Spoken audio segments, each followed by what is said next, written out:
So let's talk about selection sort. By no means the fastest sorting algorithm, but fairly simple to understand and implement. Here I have an unsorted array of integers, and the basic principle of selection sort is that I select the minimum value repeatedly over and over. So from this whole array, I will loop through, find the minimum, which in this case happens to be 1, and then I will move it to the front. Throughout the sorting process, I will have some portion of the array that I have not sorted yet, and then another portion of the array that has been sorted into its final position, meaning that once I put it there, it will never move again.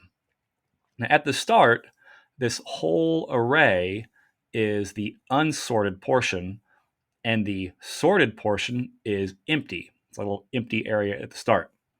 But let's go step by step. So I first select the minimum value of 1. I have to loop through the whole array to do that because even though 1 is near the front, I don't know for certain that something smaller won't come later. Once I find the 1, I'm going to swap it with the thing that's in the first position. So the 5 and the 1 will swap, giving us this result here. Now at this point, I know the 1 is in its final position. It will never move again. It's going to be there in the final sorted array. So this underlined section is the sorted portion of the array. I then repeat the process with the next index over. I find the min of what remains to the right of this sorted portion, which happens to be the 2, and I'll swap it with the 8 to get this. And now the 1, 2 is the sorted portion. Repeat again with the 5. I find the minimum is the 3, so I'll swap them.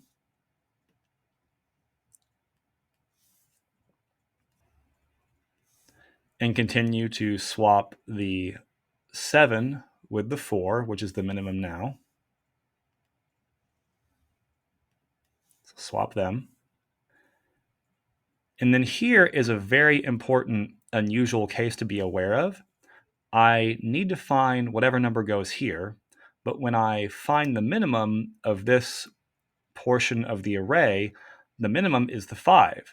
Now, I didn't know that when I started, but ultimately I'm going to have to end up swapping 5 with itself, or I could have a special case that says if the index is the same, don't do a swap. But regardless, I still had to waste time searching the array to find a minimum value.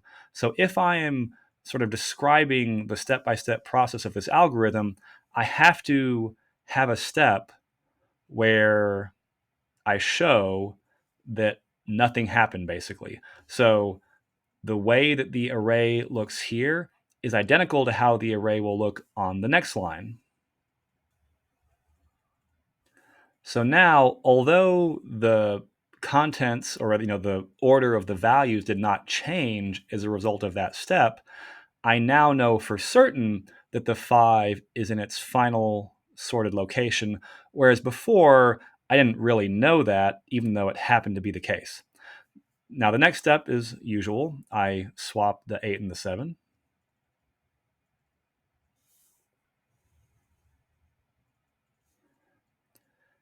And then I have my final step where I need to replace the 9. So I'll swap the 8 and the 9. But what's interesting is that as I've been going along through this algorithm, this indication of what portion of the array is sorted has grown by a size of 1 on each step. I keep adding 1 value to the sorted portion, and so I get a sort of staircase image here. But on this very last step, by swapping the last 2 elements, or even if I didn't have to swap them, let's say they were already in the right spot, I automatically get 2 for the price of 1. Because once I put the 8 into place, I also know that the last element must be in the right place too. So if we are thinking of this as a staircase, then this bottom step is sort of like the landing of the staircase. So it's twice as big because I don't have to have an extra step where I find the minimum element of a subarray with only one element. I'd just be comparing 9 with itself and swapping it with itself again. That would be another wasted step. So this is how selection sort works. Now, at every step of the way, I had to loop through the portion that is not underlined.